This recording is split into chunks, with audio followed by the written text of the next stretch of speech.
In December 1948, a body was found on Somerton Beach in Adelaide, Australia.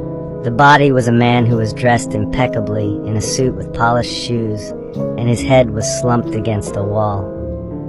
Authorities thought the cause of death was heart failure, or more likely poisoning, but no trace of poison was found in the autopsy. There wasn't a wallet or any type of identification on the man, and all the tags from his clothing were cut out. The fingerprints that the authorities took of him were also unidentifiable. They even put a photo of the body in the newspapers, and still, no one could identify who the man was. 4 months later, after the body was found, detectives found a hidden pocket that was sewn on the inside of his trousers. Inside the pocket was a rolled-up piece of paper from a rare book called the Rubaiyat.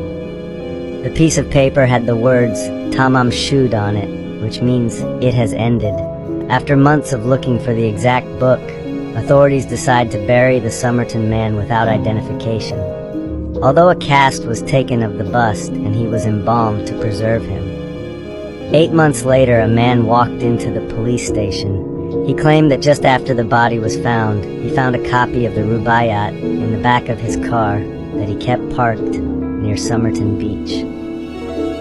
He thought nothing of it until he read about the search in a newspaper article. Sure enough, the book had a part of the final page that was torn, and it matched the piece of paper that was found in the Somerton man's trousers. Inside the book were a phone number and some sort of strange code. The phone number led the authorities to a woman named Jessica Thompson who lived nearby. During her interview, she was very evasive and even claimed she was going to faint when she saw the bust of the Somerton man.